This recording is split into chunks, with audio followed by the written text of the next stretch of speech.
শ্ৰদ্ধাৰ ছাত্ৰ ছাত্ৰী বন্ধু বান্ধৱীসকল, এইবাৰ নামভৰ্তিৰো চলি আছে কলেজবিলাকত। মই কেইদিনমান আগতে অসমৰ কলেজৰ অধ্যক্ষসমূহৰ লগত এখন ভিডিঅ' কনফাৰেন্স কৰিছিলোঁ। প্ৰতি বছৰে মই অভিযোগ পাওঁ যে আমি কোৱাৰ পিছতো নামভৰ্তিৰ সময়ত কোনোবা মহাবিদ্যালয়ে ছাত্ৰ ছাত্ৰীসকলৰ পৰা ফিজ ল'বলৈ চেষ্টা কৰে। এইবাৰ সেয়েহে মই নিজে অসমৰ কলেজসমূহৰ অধ্যক্ষসকলক ভিডিঅ' কনফাৰেন্সৰ যোগে লগ পাইছিলোঁ আৰু তেওঁলোকক মই কৈছিলোঁ যে এইবাৰ নামভৰ্তিৰ ক্ষেত্ৰত আপোনালোকে যেন কোনেও ছাত্ৰ ছাত্ৰীসকলৰ পৰা টকা পইচা নলয়।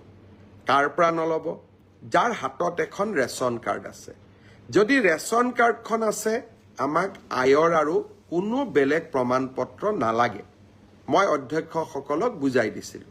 কিন্তু কোনোবা দুখীয়া মানুহ ৰেচন কাৰ্ডখন নাই, তেওঁৰ ক্ষেত্ৰত নিশ্চয় আয়ৰ প্ৰমাণ পত্ৰৰ প্ৰয়োজন হ'ব।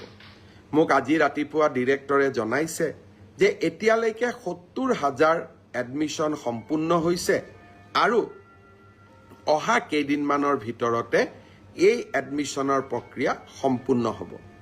কোনোবাই যদি ৰেচন কাৰ্ডখন থকাৰ পিছতো এডমিশ্যনত টকা পইচা দিবলগীয়া হৈছে বা কোনোবা মহাবিদ্যালয়ে যদি ৰেচন কাৰ্ডখন থকাৰ পিছতো আপোনালোকৰ পৰা টকা পইচা লৈছে, আপোনালোকে মোক নিশ্চয় জনাব।